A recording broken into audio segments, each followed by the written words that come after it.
Let me tell you how one dinner service in Manhattan's fanciest restaurant turned a billionaire's world upside down, and yeah, I was right there, just a few feet away, polishing glasses and pretending I didn't hear what was about to shake the whole room. You ever see a man's soul leave his body over a single question? Because that's what happened the second Devin, our new waiter, nodded toward Richard Blackstone, the real estate tycoon, $3 billion to his name, ring on his finger the size of pigeon's egg, and said, "Excuse me, sir, but my mother has a ring just like that one." The whole place went silent. You could hear forks clink on plates, and, I swear, Blackstone's face went whiter than the tablecloths. Now, you gotta understand this wasn't just any ring. Burmese ruby, diamonds all around, custom job from 1942. There's supposed to be two in existence, and Blackstone's voice cracked as he said, "That's impossible." But Devon had this calm, like he'd been waiting his whole life for this, just shrugged. "Maybe it's a coincidence, but my mom always said she got it from her old boss. Real generous man. You feel that? That's the hook, right there." Everybody's watching. Blackstone's knuckles go pale on his napkin. He's sweating under his tan, and Devin's just standing there, perfectly still, eyes never blinking. You know, it's wild, the things that hang in the air when somebody's truth gets too close to somebody else's lie. Blackstone tries to recover, asks, "Does your mother still have the ring?" Like he's asking about the weather. "She did," Devin says, and that professional smile falters just a second. "She passed away 2 years ago. Cancer. Couldn't afford the treatment." The words drop heavy, like a gavel. And if you'd been paying attention, you'd see Blackstone freeze, because now he knows exactly who Devin's mother was, and exactly what he did to her, how she'd vanished from his world, carrying the one piece of proof she could never sell. Devin stands taller, straightening his train-ever-breaking eye contact. "Can I get you anything else, sir? Maybe a photo of my mother? She kept a few from her time working for important people." Blackstone shakes his head, voice gone shrill. "That won't be necessary." And Devin, steady as a surgeon, just says, "I'll be here if you change your mind. Some stories need to be told, don't they?" And as he walks away, you could practically see Blackstone's world shrinking. The best part? The old man had no clue how deep Devin's plan was about to cut. 2 hours later, Blackstone's waiting by his car, a Bentley, of course. "We need to talk," he says, all business, but the mask is cracking. "Sure," Devin says, wiping his hands on his apron. Blackstone's reaching, scrambling for control. "Your mother, what was her name again?" "Grace Williams. She cleaned your place in Greenwich. 1995. That hits like a punch." Blackstone tries to bluff. "I don't remember any Grace." But Devin's not buying it. Funny how memory works. "My mother remembered every detail, especially the night you gave her that ring." Here comes the twist, the kind that flips a whole story on its head. Grace, 19, pregnant, alone, took a cleaning job in Blackstone's mansion. She stumbled on his secret meetings, Russians, bribes, fake contracts, all the dirty laundry. When he found out, he threatened her, gave her the ring as hush money. "This ring's worth more than you'll ever make," he told her. "But if you talk, you and your kid disappear." Grace left town, raised Devin in Detroit, worked 3 jobs, never spoke a word. But she always said truth has legs. Now Blackstone offers Devin 50 grand, like that'd cover a lifetime of fear and a mountain of hospital bills. Devin laughs. 50,000?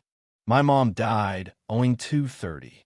Blackstone UPS it to 100, then 250, trying to buy back piece he can't afford.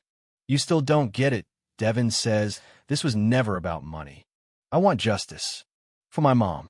For everyone you crushed."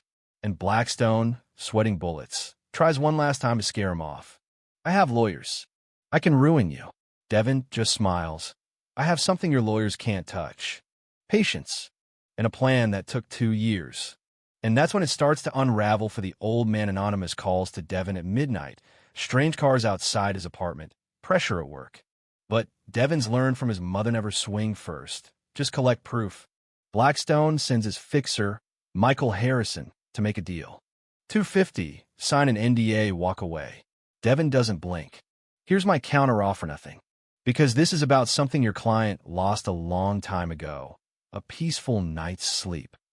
Harrison leaves, rattled. and Devin moves on to the next phase. What they don't know is Devin's working with Jessica Chun, assistant DA, specialist in bringing down untouchable men.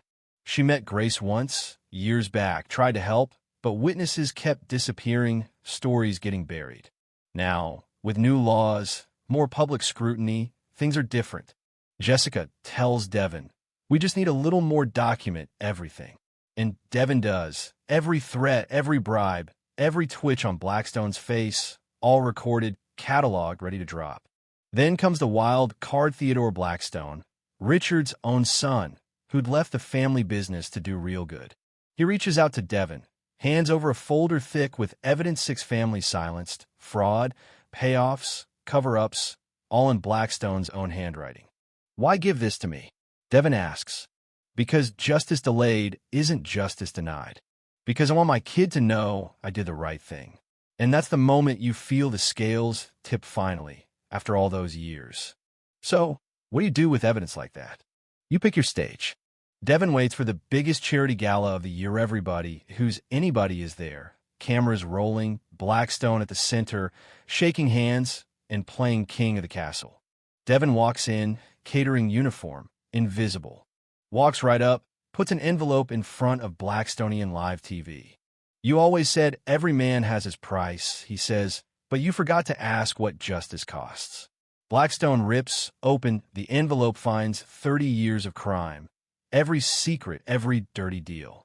"Where did you get this?" he chokes. "Your own son," Devin says, loud enough for every camera. Right on cue, Jessica walks in with federal agents. "Richard Blackstone, you're under arrest for extortion, bribery, fraud, intimidation." The handcuffs snap shut, flashbulbs pop, and Blackstone, the man who thought he could by silence, looks for an exit, but there's none left. "Do you think this will bring your mother back?" he hisses at Devin as he's led away. "No," Devin says, soft but firm, "but it'll make sure nobody else's mom goes through what mine did." Sometimes that's enough. As Blackstone's paraded out in front of the world, Devin steps up to the mic. "My mother's name was Grace Williams. For 29 years, she lived in fear. Today, we prove that no one is above the law." The story blows up, goes viral, other victims come forward. Blackstone's empire crumbles in real time. Stocks tank, contracts vanish, federal indictments rain down. And as Devin leaves, he passes a newsstand. Billionaire arrested son exposes father live on TV. He buys a copy not for fame, but so he can put it next to his mother's photo. This fight, it's never been about revenge. It's about turning pain into purpose, silence into revolution. 6 months later, Devin runs the Grace Williams Foundation, helping families who suffered like his. Blackstone, broke and abandoned, sits in prison on a $50 million bail he'll never pay. Friends fleeing like rats off a sinking ship. Theodore rebuilds the family business with integrity, and prosecutors nationwide copy the Williams Doctrine, protecting whistleblowers and finally giving the little guys a fighting chance. A year on, Devin stands before a class of new law graduates. Justice isn't the privilege of those with degrees. It's the responsibility of those with courage. Grace's ring hangs in the foundation's hall, a reminder that silence is never the end, just the start of a bigger fight. Blackstone tried to write the story his way, but found out memory, justice, and the relentless love of a son are stronger than money ever will be. The best revenge? Build something so good, their evil becomes irrelevant. Or, as Devin likes to say, truth's got legs, it just needs someone brave enough to teach it how to run. So what do you think? Was it justice? Was it revenge? Or was it something even bigger? Tell me in the comments below, because this is one story I guarantee isn't done yet.